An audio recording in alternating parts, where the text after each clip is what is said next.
क्या आप तैयार हैं शक्ति की उस ऊर्जा को महसूस करने के लिए जो पूरे ब्रह्मांड को चलाती है? 19 मार्च 2026 ये सिर्फ एक तारीख नहीं है, ये है चैत्र नवरात्रि का पावन प्रारंभ। और जानते हैं सबसे खास बात, इसी दिन से शुरू हो रहा है हमारा अपना हिंदू नववर्ष विक्रम संवत 2083। चैत्र नवरात्रि का अर्थ है प्रकृति का पुनर्जन्म। जब पतझड़ विदा लेता है और नई कोपलें फूटती हैं, ठीक वैसे ही ये 9 रातें हमारे भीतर के अंधकार को मिटाकर दिव्य प्रकाश भरने का समय है। पौराणिक मान्यताओं के अनुसार इसी समय मां दुर्गा ने महिषासुर का अंत कर अधर्म पर धर्म की विजय पताका फहराई थी।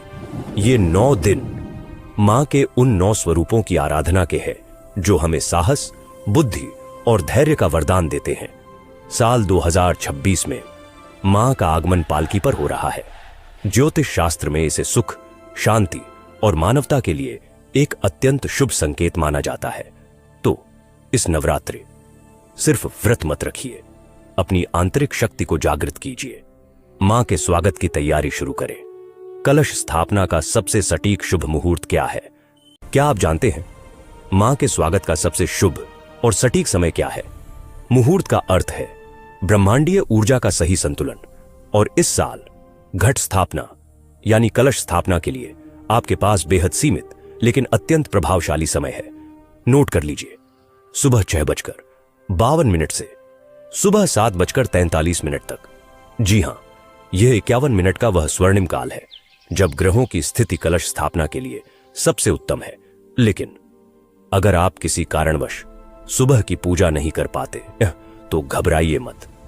प्रकृति ने हमें एक और अद्भुत अवसर दिया है। अभिजीत मुहूर्त दोपहर 12:05 से दोपहर 12:53 तक।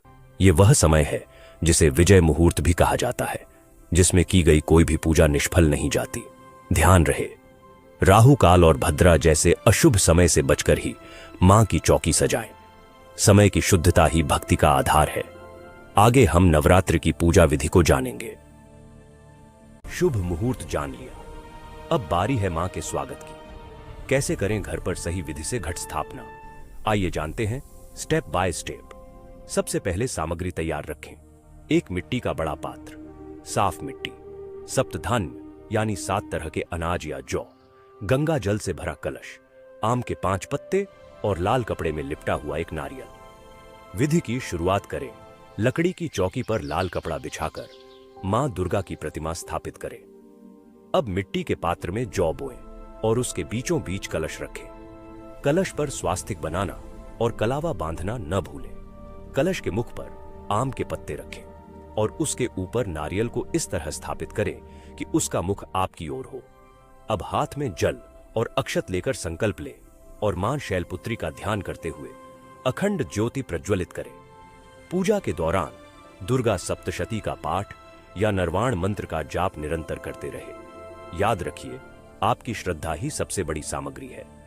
सात्विक भोजन और ब्रह्मचर्य का पालन इन 9 दिनों की मुख्य शक्ति है।